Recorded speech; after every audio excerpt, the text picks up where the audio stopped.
ce nouvel épisode de podcast où je retrouve mon amie Anne-Gaëlle Cabral, coach mindset et hydratation. Moi, c'est Virginie Dardenne, je suis coach en gestion émotionnelle et comportementale. Aujourd'hui, on va aborder le sujet des miroirs parce qu'on parle beaucoup que les uns et les autres, nous sommes des miroirs. Mais je voulais d'abord, avant de commencer le vif du sujet, vous dire cette phrase. Tant que nous sommes dans l'inconscient, on subit notre vie. Quand nous sommes dans la conscience, on crée notre vie. Et en tout cas, on en discutait en aparté avec Anna Gaëlle. Pour nous, les miroirs, c'est-à-dire ce que reflètent les gens vis-à-vis de nous, c'est pour peut-être mettre en conscience ce qui est dans l'inconscient. Qu'est-ce que tu en penses, Anne Gaëlle? Déjà, coucou.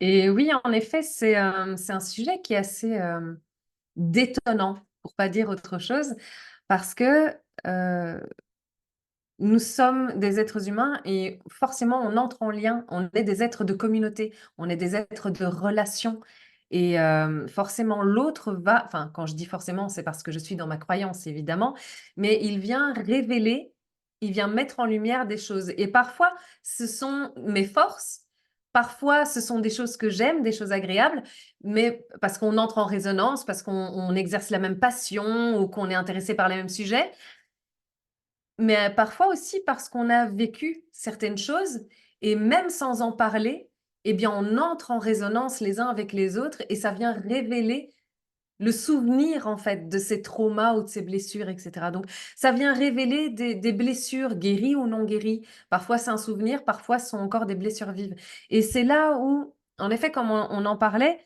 hem, je trouve que je me faisais la réflexion, c'est que plus les personnes qu'on côtoie sont on a des liens lointains, ça veut dire que ce sont peut-être des personnes qui sont dans notre quotidien, mais on n'a pas un lien vraiment, très, très important, et donc ce qu'elles vont, refléter en nous, oui, on va peut-être un peu, le voir, mais ça va pas peut-être pas autant nous toucher que quelqu'un avec qui on est vraiment en lien, quelqu'un vraiment à qui on tient et peut-être qu'on ne voit pas nécessairement ou peut-être qui est plus loin, et bah, tiens, je vais même prendre l'exemple avec toi. Toi et moi, tu as beau être au Canada, j'ai beau être en Belgique, on se révèle et on se reflète énormément Oui. Mmh. et on ne se parle peut-être pas tous les jours, mais on se reflète énormément parce que notre lien, il est fort. Il y a d'autres personnes avec qui je parle tous les jours, le lien, il est peut-être un peu moins fort et donc du coup, ce qu'elles révèlent, je me le prends un peu moins fort dans la gueule, on va dire ça comme ça. Et donc, c'est ça qui est aussi intéressant, c'est que c'est pas tout ça veut pas dire que c'est plus important ou moins important, mais je pense que l'intensité du lien va aussi révéler l'intensité du reflet et la manière dont on va le recevoir et au la manière dont ça va sortir de nous Je suis et tout donc à fait voilà, d'accord c'est avec toi et moi, j'ai envie d'amener aussi le fait que parce que souvent on me dit: «Ah mais c'est pas possible que l'autre reflète qui je suis ou reflète des parties de moi» et moi, je prends souvent l'exemple de quand on voit quelqu'un qui manque de respect, on se dit: «Ben non, c'est pas possible, je suis pas comme ça» et cetera.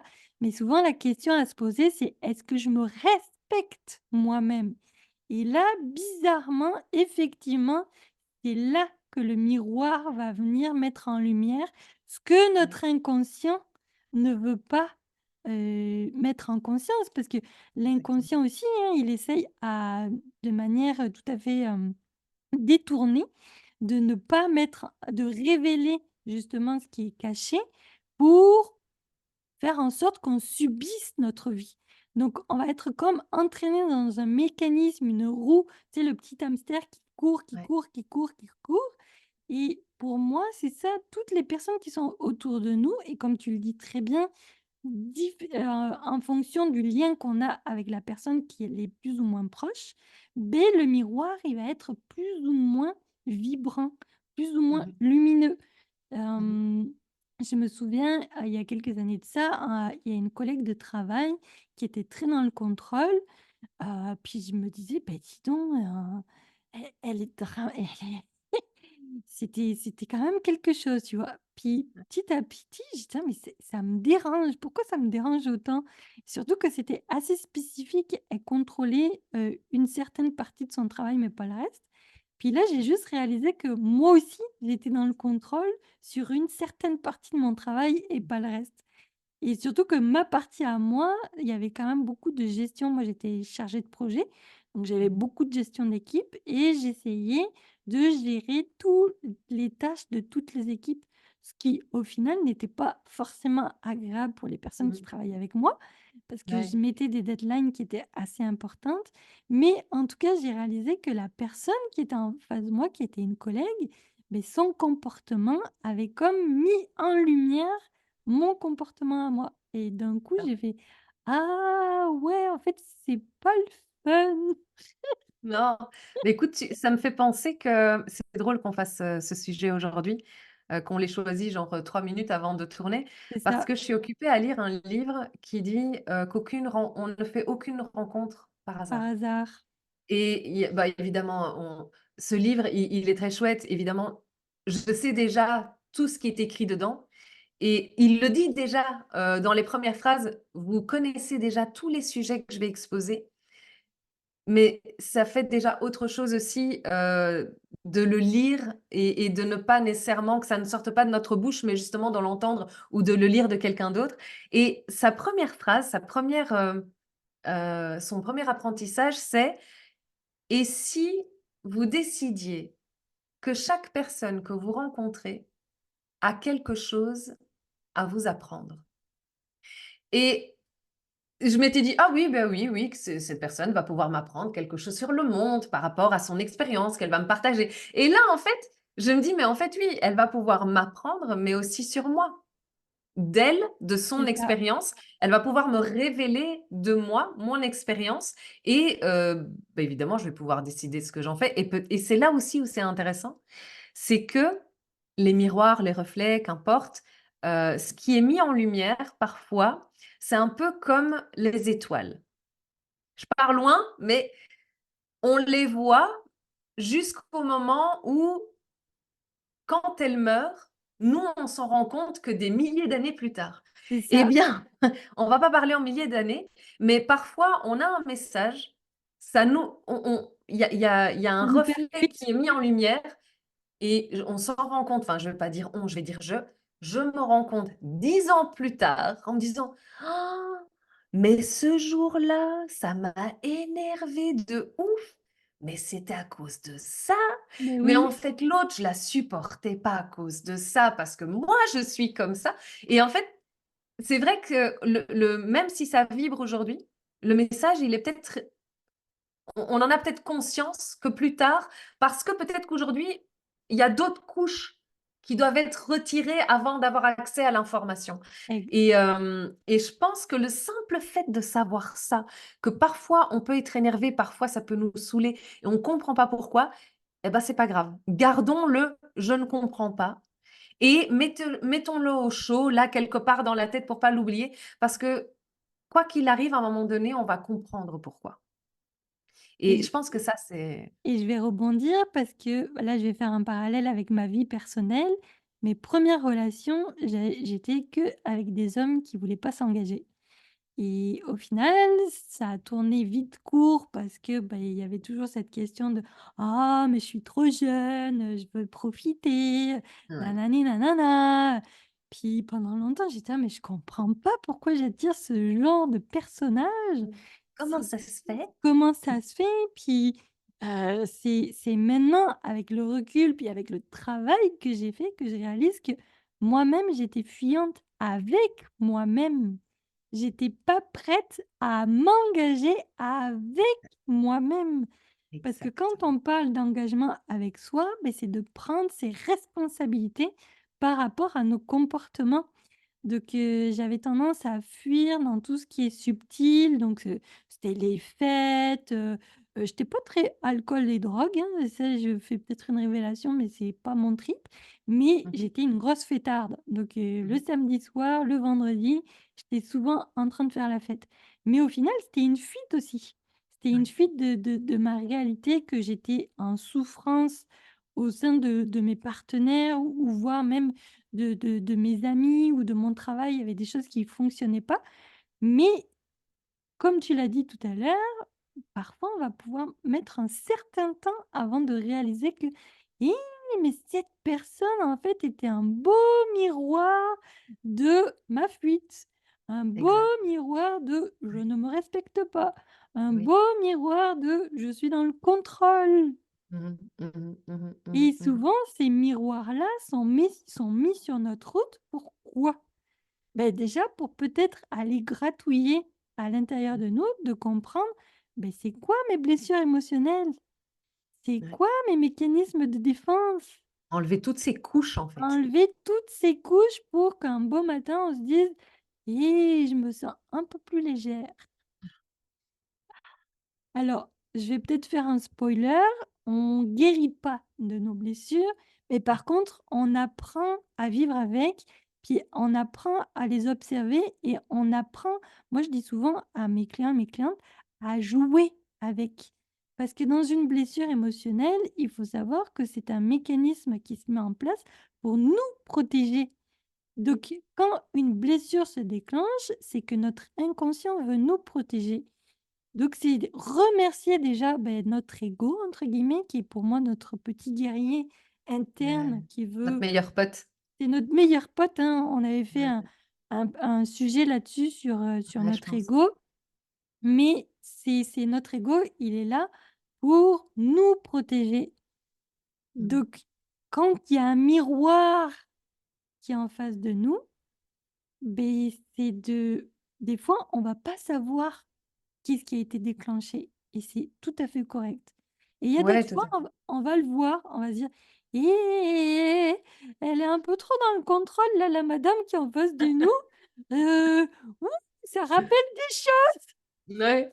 Après, c'est aussi, comprendre comme tu disais, on guérit pas, mais quand on comprend nos conditionnements et qu'on réalise que tout ça, ouais, on va pas exagérer, mais que certaines choses, sont simplement des réactions de peur. Hem, Parce que bon, bah, le contrôle, on est en mode défensif pour éviter de souffrir. On est en mode, j'évite de souffrir parce que j'ai peur de souffrir, j'ai pas envie d'avoir mal. J'aimerais bien un peu de sérénité et qu'on me foute la paix et que je sois juste heureuse et en bonheur. En gros, c'est ça.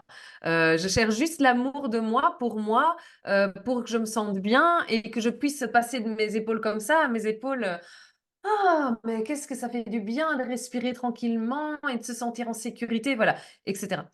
Mais si on ne réalise pas qu'on a des conditionnements et moi pendant des années, 20-30 ans, j'ai pas réalisé que j'avais des conditionnements.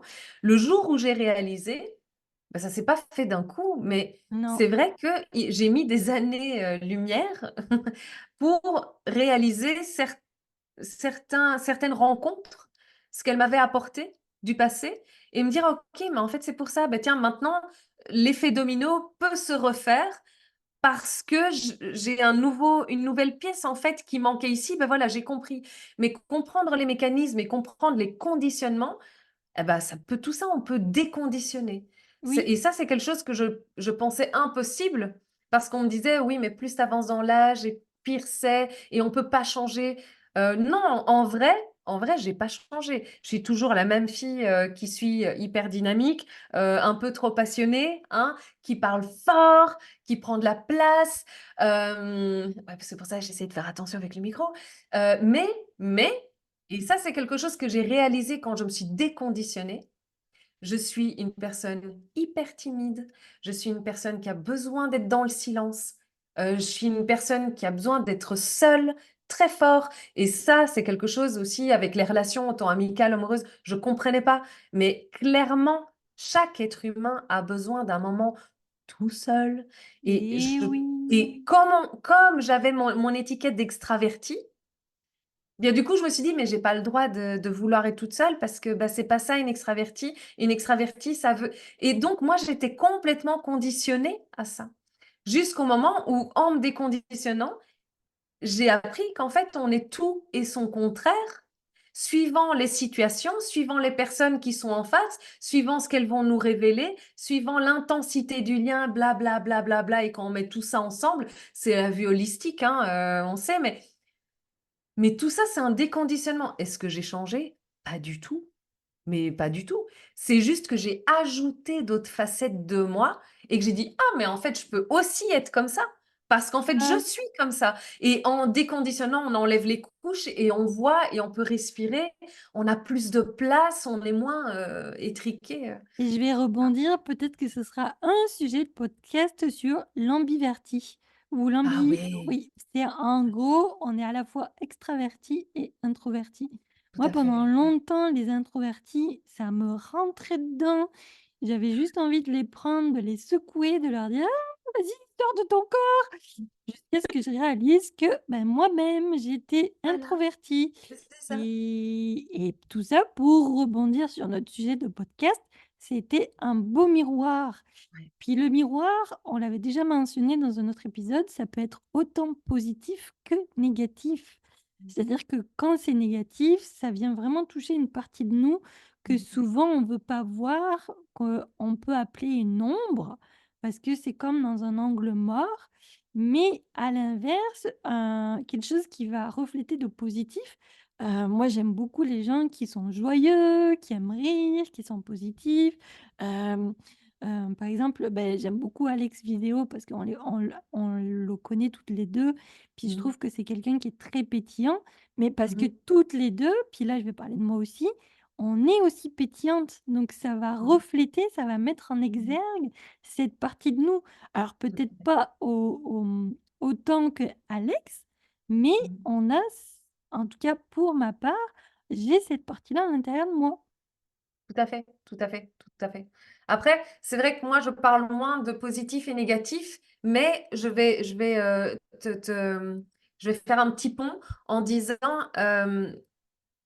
quand on va laisser, remonter nos ombres à la surface, c'est là où ces ombres aussi vont appuyer sur nos «lumières» Oui, entre guillemets, et ça, c'est aussi quelque chose, mais que j'ai appris, mais hyper dans le tard, parce que je me suis dit: «Ah oui», enfin, moi, j'avais cette, croyance-là à l'époque, donc j'ai commencé, tout ce qui était développement personnel, découverte, il y a plus de 10 ans, donc il y a 12 ans. Donc avant ça, je pensais que pour être une personne lumineuse, il fallait absolument garder toutes mes ombres et tous mes côtés, sombres sous le tapis, parce que sinon, ah bah, tu m'étonnes, et tu m'étonnes que j'avais un eczéma généralisé, et que j'étais complètement déshydratée, tu m'étonnes. Hem Et donc je pensais être obligée, pour pouvoir être solaire, qu'il fallait pas avoir de nuages. Voilà, je vais dire comme ça, de cette manière imagée. Alors que, bah, je suis comme une météo entière, avec des nuages, avec, des tempêtes, avec du vent qui fait balayer les nuages, et avec le soleil qui réchauffe la terre, qui fait grandir les plantes, et avec la pluie et tout ça. Enfin, je veux dire, et c'est fou d'avoir ces croyances, et je sais que je suis pas la seule à avoir eu, ces croyances-là, mais c'est fou comme ça peut être destructeur de croire que pour avoir quelque chose d'agréable, il faut faire taire quelque chose de désagréable, alors qu'elles font toutes les 2 partie de la même énergie et de la même action, en fait. Hem, on va prendre un truc basique.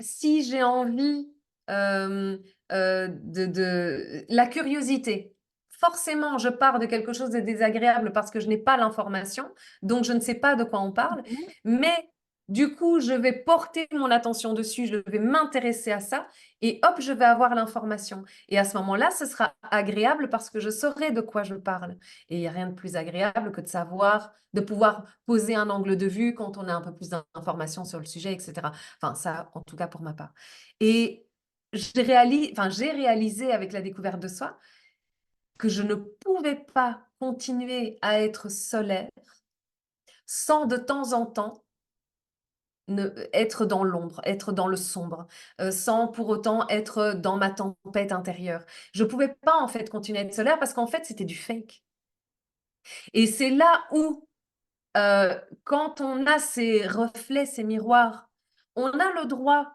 comme on en parlait en aparté, on a le droit d'y poser attention ou de ne pas poser attention. Il y a rien de bien, il y a rien de non, mal. non. C'est juste que cette révélation va continuer à revenir suivant les personnes qu'on Oui, va rencontrer, jusqu'à ce qu'on va décider de poser attention dessus. Et donc ça, c'est exactement. vraiment important de réaliser que c'est OK d'avoir des côtés sombres et de juste parfois, on est des grosses tempêtes, toutes sombres, toutes noires, où on a l'impression que, tu parlais de la nuit noire de l'âme en aparté, et bah, ça aussi, c'est des choses qui se révèlent à nous Ouais, et enfin, je veux dire, c'est en fait, c'est normal. J'aimerais vraiment juste pouvoir, déconstruire cette idée que pour pouvoir, heu, être lumineuse et solaire et cetera, en fait, tout fait partie du package ouais, et ouais. pour être solaire, il faut aussi ne pas l'être. Voilà, Oui, en fait, c'est ça. exactement, je te rejoins tout à fait. Puis tout à l'heure, j'ai utilisé négatif et positif. Mais pour moi, en fait, tout et son contraire existe. Oui, C'est-à-dire oui, que oui, oui. le noir et le blanc et le noir, ça fait plein de nuances au final. Il y a Oui, le positif et négatif existent, mais il peut y avoir du plus positif, du moins négatif, de Mmh. l'entre-deux, du neutre. Oui, Il peut exister du neutre, hein, parce que, si on part en physique-chimie, le neutre existe. ouais. Mais je pense qu'on va peut-être conclure sur ça. Moi, j'ai envie d'inviter les gens, quand vous voyez des miroirs répétitifs dans votre entourage, posez-vous la question: «Qu'est-ce qui me dérange?» ou au contraire: «Qu'est-ce que j'apprécie chez la personne?» pour pouvoir essayer de comprendre: «Est-ce que je l'ai chez moi aussi?» Mmh. Puis comme tu l'as dit en début de podcast, plus la personne va être proche, plus il va y avoir de l'intensité dans ce qu'on est en train de vivre parce que ça va vraiment toucher quelque chose de très profond. Et Mmh. puis souvent, notre entourage proche, hein, que ce soit la famille, les amis, les conjoints ou les conjointes, ce sont des déclencheurs, c'est-à-dire qu'ils vont venir appuyer pile sur le petit bouton qui est tout caché derrière la grosse montagne. Puis d'un coup, on fait: «Ah, tu as belle Et on leur dit merci. On et on leur leur dit dit merci merci. beaucoup d'ailleurs. Mais Merci oui, beaucoup. Ouais, parce qu'ils sont juste là pour mettre en conscience ouais, qui est dans l'inconscient et ne plus subir notre vie, mais au ouais. contraire venir la créer. Ouais. Et En je y pense mettant un peu d'amour dedans. Au et oui, final, c'est ça l'action, hein.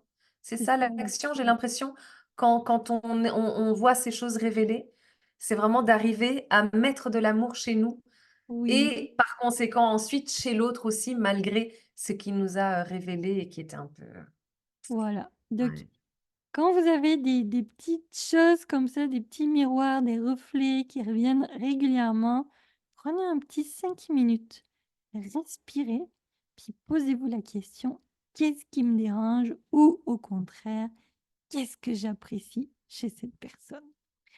On vous souhaite une belle fin de journée. On vous dit à bientôt dans un prochain épisode de podcast. N'hésitez pas à nous dire en commentaire quel sujet vous aimeriez voir qu'on aborde dans les prochains épisodes. et qu'est-ce Merci. que ça a révélé chez vous aussi, Oui, les c'est ça, miroirs? N'hésitez pas. exactement. Merci Anne-Gaëlle, puis on vous souhaite Merci Virginie. à bientôt. Salut.